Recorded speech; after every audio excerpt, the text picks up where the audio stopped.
తో పని చేస్తుంది. ఇవి పూర్తయితే ఆశించిన మేరకు కొత్త ఆయకట్టుకు నీరు అందుతుంది. తెలంగాణకు వరప్రదాయిని ప్రాణహిత చేవెళ్ల ప్రాజెక్ట్ తిరిగి ప్రాణం పోసే ప్రయత్నం మన ప్రభుత్వం చేస్తున్నది.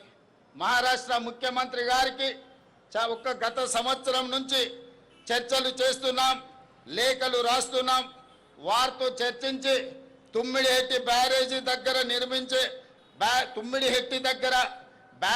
నిర్మించే కార్యాచరణ చేపడుతున్నాం. గత ప్రభుత్వం 1,00,000 కోట్లతో నిర్మించిన కాళేశ్వరం ప్రాజెక్టు 3 ఏళ్లకే కుంగిపోయింది. దీనికి మరమ్మతులు చేయించే భారం ప్రభుత్వంపై పడింది. ప్రజా శ్రేయస్సు ప్రయోజనాల దృష్ట్యా మేడిగడ్డ, అన్నారం, సుందిళ్ల బ్యారేజీలను పునరుద్ధరించే పనులను మొదలు పెట్టాము. అదేవిధంగా మిత్రులారా, తెలంగాణ శక్తి స్త్రీ శక్తి. 1 కోటి మంది మహిళలను కోటీశ్వరులను చేయాలన్న సంకల్పంతో ప్రజా ప్రభుత్వం వినూత్న కార్యక్రమాలు చేపట్టింది. ఈరోజు ఆర్థిక సాధికారితలో తెలంగాణ మహిళ దేశానికి ఆదర్శంగా నిలుస్తుంది. పొదుపు నుంచి పారిశ్రామికత వరకు తమ శక్తిని చాటి చెబుతుంది. ప్రజా ప్రభుత్వం అందిస్తున్న ప్రోత్సాహంతో పురుషులతో సమానంగా మహిళలు అన్ని రంగాలలో రాణిస్తున్నారు.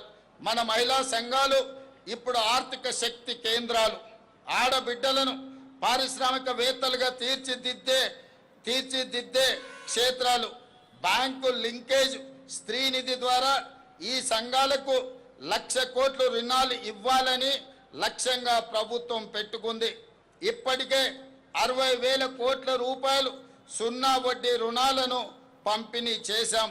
5 లక్షల రుణ పరిమితిని 10 లక్షలకు పెంచాం.